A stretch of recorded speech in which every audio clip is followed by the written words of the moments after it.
অনেক দিন আগের কথা। কুসুমপুর নামে একটি গ্রাম ছিল এবং সেই গ্রামেরই এক বৃদ্ধ চাষি ছিল গোবর্ধন।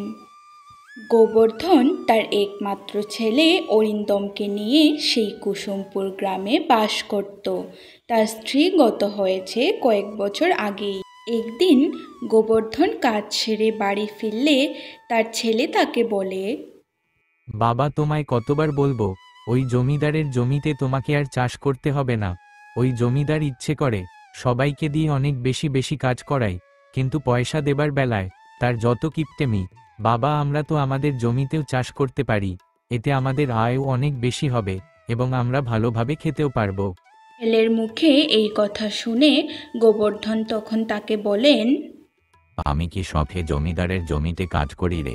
আমিও নিজেও জানি জমিদার আমাদের ঠিকমতো পারিশ্রমিক দেয় না। আমার মতো গ্রামের অন্যান্য চাষিদেরও একই অবস্থা, যাদের চাষের জমি ইতিমধ্যে খারাপ হয়ে গেছে।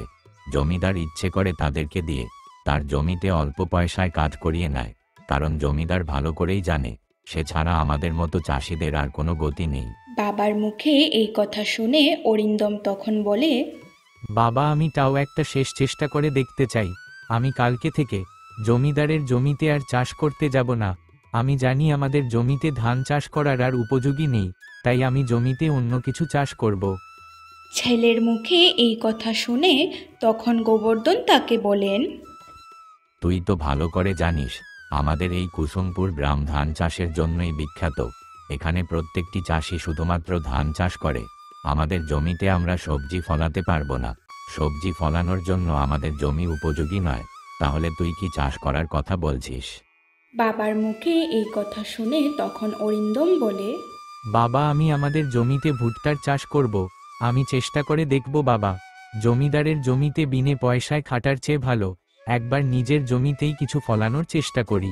ঠিক আছে বাবা, তুই যা ভালো বুঝিস কর। আমি তোকে কোনো কিছুতেই বাধা দেব না, কারণ তোর উপর আমার সম্পূর্ণ বিশ্বাস আছে।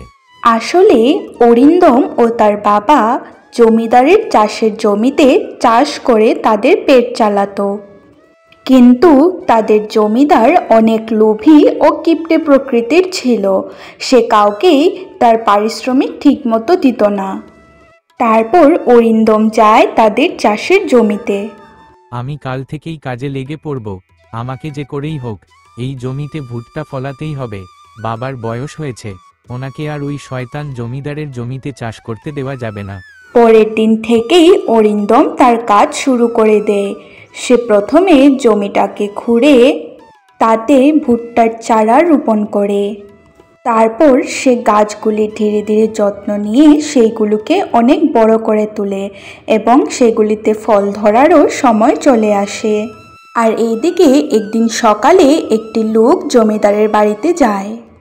তখন জমিদার তার ঘরে বসে বিশ্রাম করছিলেন, আর তখনই সেই ঘরে প্রবেশ করে সেই লোকটি, যাকে দেখে তখন জমিদার তাকে জিজ্ঞেস করেন, কি হয়েছে সত্যরাম, এত সকাল বেলা তুমি আমার বাড়িতে? কোনো খবর আছে নাকি? খবর যেন ভালো হয়, দেখো। জমিদারের মুখে এই কথা শুনে তখন লোকটি বলে, চিন্তা করবেন না জমিদার মশাই, আপনার জন্য এই সকালবেলা কোনো বাসি খারাপ খবর নিয়ে আসেনি। একদম টাটকা একটি খবর নিয়ে এসেছি।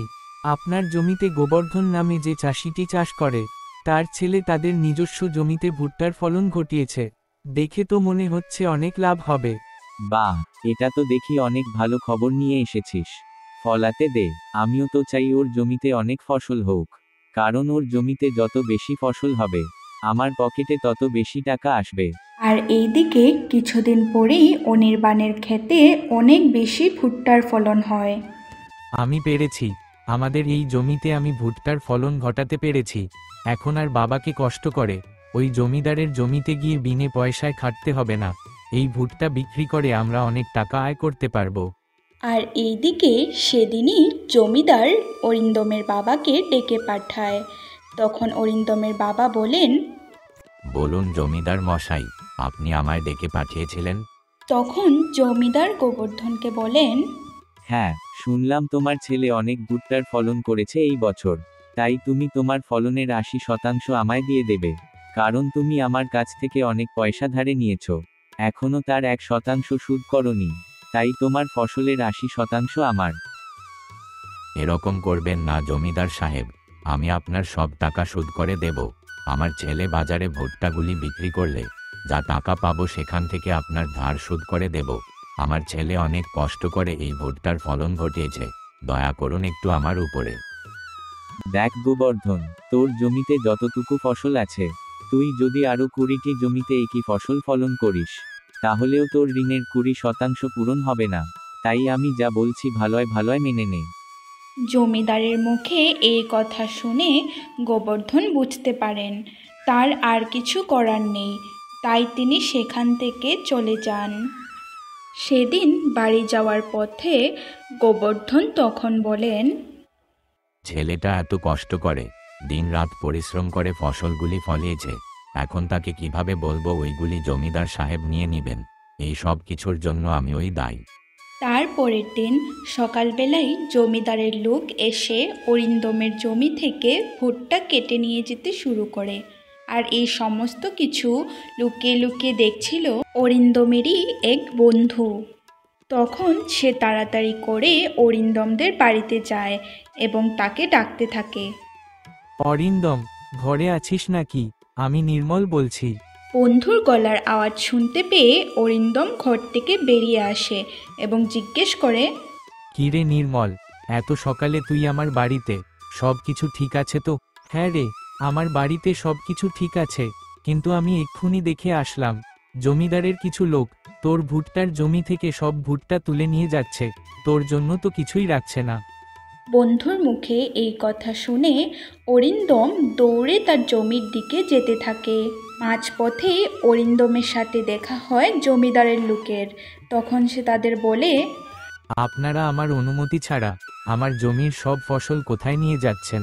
অরিন্দমের মুখে এই কথা শুনে জমিদারের লোক রেগে গিয়ে বলে, তোর বাবা কি তোকে কিছু বলেনি?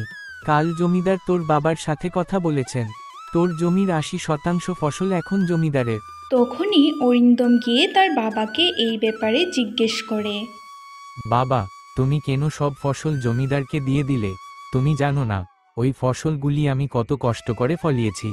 তুই বিশ্বাস কর বাবা, আমি জমিদারকে ফসলগুলি দিতে চাইনি, কিন্তু জমিদার আমাকে ঋণের ভয় দেখিয়ে জোর করে ফসলগুলি নিজের করে নিয়েছেন। সেই দিনের ঘটনার পর আরও কিছুদিন কেটে যায়।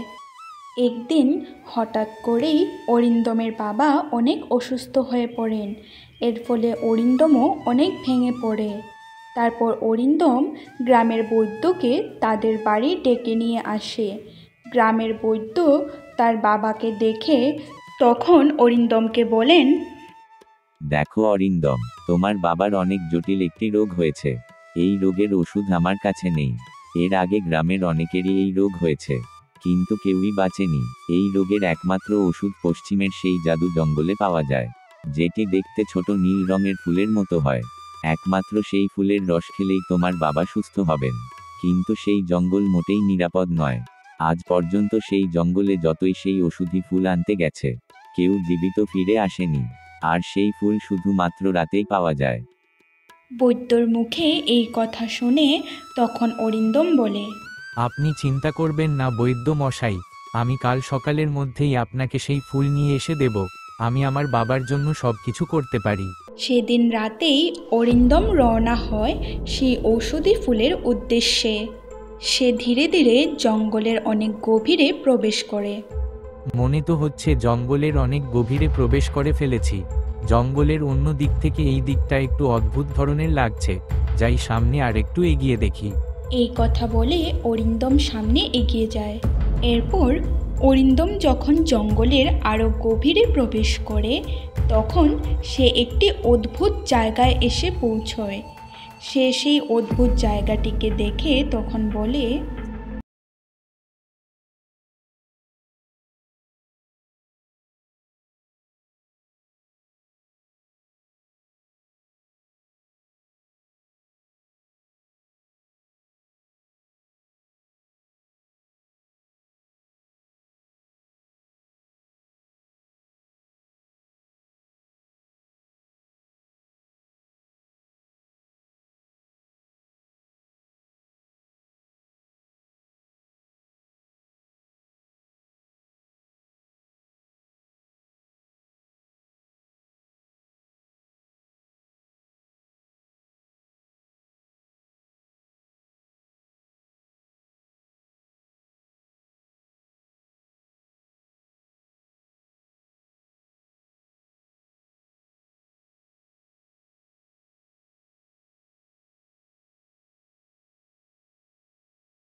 অরিন্দম দৈত্যকে বলে, না দৈত্য, আমার এই সমস্ত সোনা দানার কোনো দরকার নেই। আমার যা আছে আমি তাতেই অনেক খুশি, এইগুলির কোনো দরকার নেই। নিয়ে যাও, বিপদে তোমার কাজে আসবে। দৈত্যর মুখে এই কথা শুনে তখন অরিন্দম রাজি হয়ে যায়।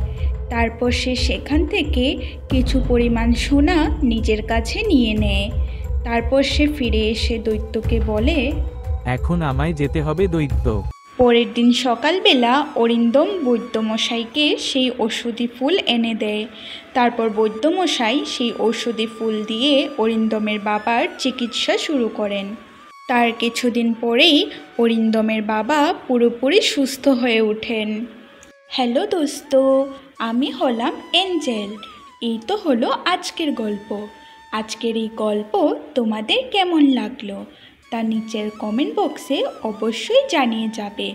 আর তোমাদের বন্ধুদের সাথে শেয়ার করতে ভুলবে না কিন্তু। আর প্রতিদিন এমন মজার মজার গল্প পেতে আমাদের স্টোরি বক্স বাংলা চ্যানেলটিকে সাবস্ক্রাইব করে দিও।